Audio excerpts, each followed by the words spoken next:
If you're coming to Hanoi, this video will save you from small but important mistakes and show you how locals actually live here.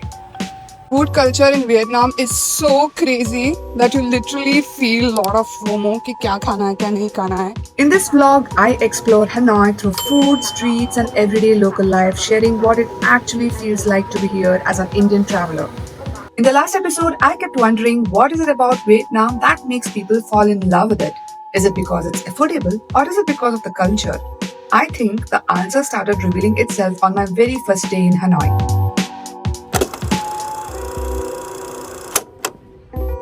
After an overnight flight with barely any sleep, I woke up around 10:30 in the morning, finally feeling human again. भूख तो कुछ ज्यादा ही लगी थी, सोचा late breakfast कर लूं. But the moment I stepped out on the street, breakfast was already done. Most stalls were either sold out or already packing up. That's when I realized Vietnamese people are early risers. Breakfast here starts around 5:30 in the morning and most local spots are done by 8. So if you come by 9, शायद बस बचे कुछ crumbs ही मिलेंगे. At that point, I knew that breakfast was clearly not happening. So I thought, okay, fine, I'll just wait and do an early lunch. And funny enough, by 11:30, 12 o'clock, locals were already queuing up for lunch. That's when I told myself, I need to stop chasing meals and start noticing what people are actually eating over here. I thought I was the only one early to have my lunch at 12 o'clock, but if you see the crowd, there are like so many people buzzing over all these small street vendors. मतलब literally जगह ही नहीं मिल रहा है आपको कहीं पे खाने के लिए और कुछ समझ में नहीं आ रहा है कि क्या खाना है. एक तो ये local vendors English में नहीं लिख रहे हैं, so you have to literally use the Google Translator to understand what they are serving.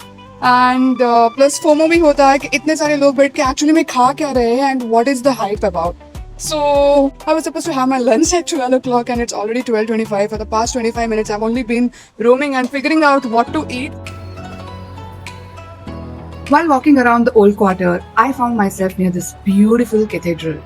This is St. Joseph's Cathedral, one of the oldest churches in Hanoi, built during the French colonial period. It's kind of a landmark here, I guess so, where people meet around it, sit nearby, hang out, because it felt very lively to be here. And while walking past the cathedral, I noticed something interesting. A lot of locals were sitting on these tiny stools, sipping lemon tea and eating something bright green. इसको देख के बहुत ही ज़्यादा curiosity हो गई, and I asked one of the locals what it was. She told me it's called Zoe Com. समझ तो कुछ आया नहीं ये भाषा में, so had to turn on the Google Translator to understand what it is. Turns out it's a green sticky rice with beans which people usually eat when the winter begins. मन तो कर रहा था एक बार try कर लूं, but I didn't try it that day though because I spotted this one banh mi place with a really long queue, and at that point I thought, okay, this is what my early brunch is going to be.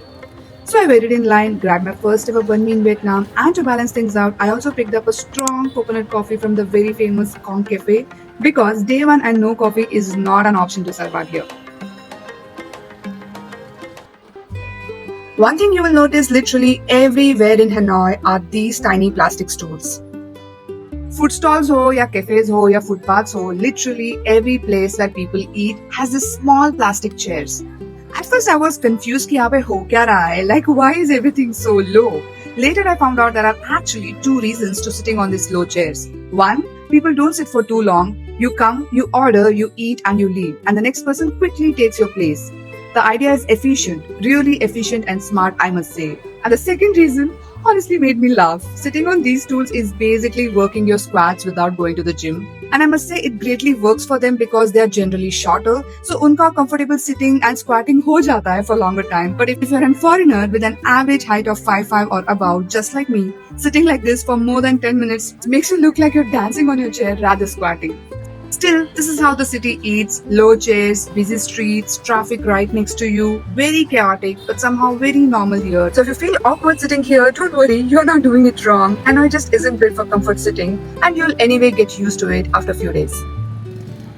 Later in the afternoon, I decided to join a walking tour to understand Hanoi a little better because करने को मेरे पास कुछ और था नहीं. I genuinely thought it would be crowded, but अभी से मेरा luck समझो या नहीं, I was the only one who signed up that day. My guide was a college student and she was so excited to show me Hanoi the way locals experience it, and it felt more like walking around with a friend. और मुझे पता चला कि a large part of Vietnam's population actually identifies themselves as an atheist, and सिर्फ कुछ ही लोग follow Buddhism, Christianity या local belief system जो भी है. I genuinely thought Vietnam was a Buddhist country. Our first stop was Ngoc Son Temple, which is quite famous in Hanoi on the banks of Hoan King Lake. And as you enter, you get to see these four sacred animals guarding the temple: the dragon, the phoenix, the lion, and the unicorn, each representing power, rebirth, protection, and purity. But यहाँ लोग actually किसी और चीज के लिए आते हैं. They come here for the turtle inside the temple because the turtle represents symbol of wisdom and long life. And students especially believe that touching its head brings luck into their exam. थोड़ा सा हाथ मैंने भी फेर दिया turtle के ऊपर because life हो या एग्जाम लक तो सबको चाहिए होता है ना.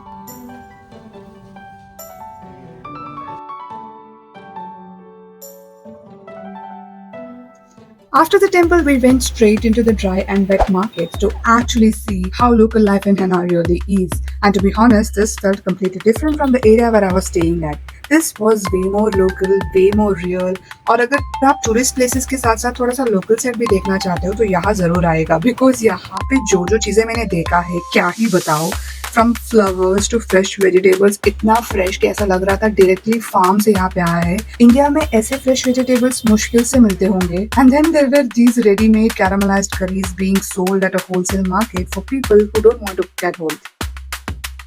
खैर ये सब काफी नॉर्मल है, इतना कुछ ज्यादा हाइप्ड अप नहीं. And then I saw something that completely shocked me. So these are roasted pigeons apparently, and they're roasted along with the head. और ये तो कुछ भी नहीं है, रोस्टेड पिजन्स के साथ साथ यहाँ पे स्नेल्स भी मिल रहा था और ऐसे अलग अलग काफी एनिमल्स जो कभी सिर्फ सुना था कि वियतनाम के लोग काफी डिफरेंट चीजें खाते हैं और आज एक्चुअली देखने को मिल गया. एंड ये सब कुछ तो कुक्ड फूड सेक्शन था. यहाँ से हम लोग गए लाइव एनिमल्स वेट मार्केट में जहाँ पे मैंने live fish, frogs, eels, turtle, इतना सब कुछ अलग अलग जिंदा जानवर देखे. Oh, they're live. Yeah, they're alive, they're all. Oh, so fresh. Eel, which is Eel. that is an eel. Yeah. Frog. Frog. Okay. Turtle. Oh. सच बताओ तो थोड़ा सा होश उड़ गया था because an Indian traveller this was a cultural shock for me. Not in a bad way, just very different from where I come from. And I respect हर country का अपना फूड कल्चर होता है and seeing this up close was honestly a very unique experience for me. So now we are entering the very famous market over here, Dong Suan. This is open from 6 a.m. in the morning till 6 p.m. in the evening.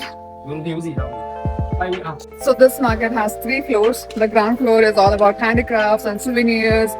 Like a tourist, you can come out here and buy things. On the first floor, there are things for women to buy. All the clothes related to women, the undergarments, the jacket, the coat, the material that you can take to stitch. And on the third floor, there are things for men and children. Right now, I'm walking to the ground floor, which is the souvenir section, just to check out what we have over here. So they've got a lot of replica brands: Adidas, LV, Dior, Chanel. So right at the exit of Dongsuan Market, there is a dry market, which is filled with spices, condiments, and all of the kitchen ingredients. It's now. The spices. What's it? Cinnamon. Cinnamon. Anise. Yeah. Black pepper. Shrimp. Yeah.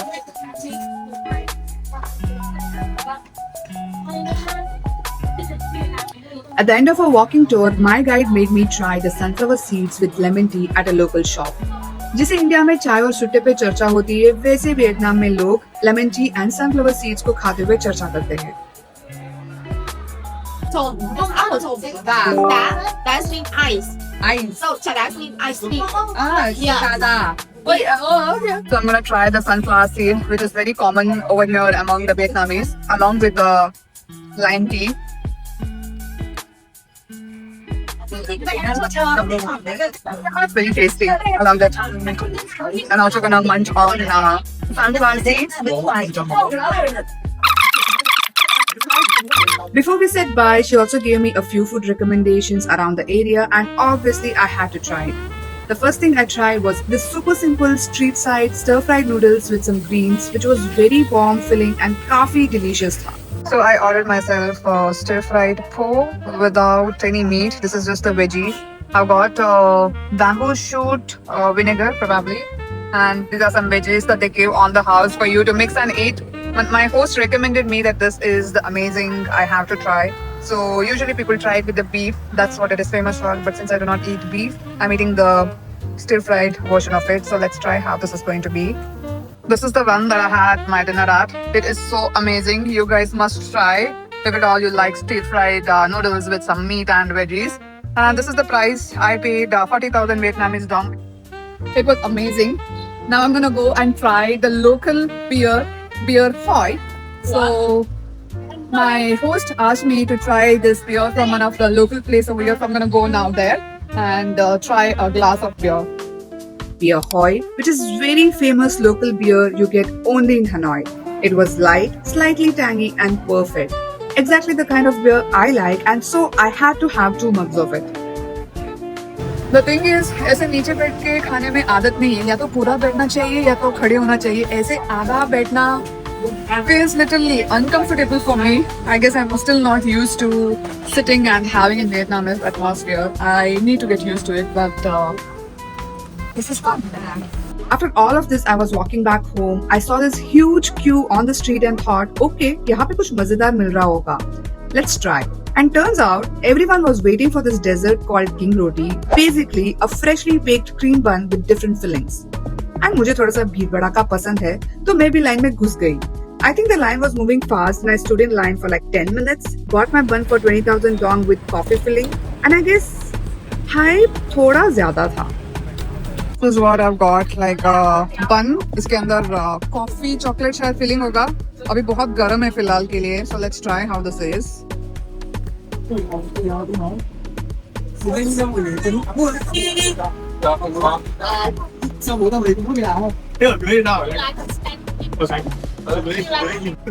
very soft and gooey and crispy. Worth a try. It's not too sweet, but it's exactly the right amount of sweet. Plus यहाँ पे chocolate filling भी है. Funny thing is, there's another shop right next to it selling the same thing with same fillings, but no one's standing there. I even tried both and honestly couldn't tell the difference.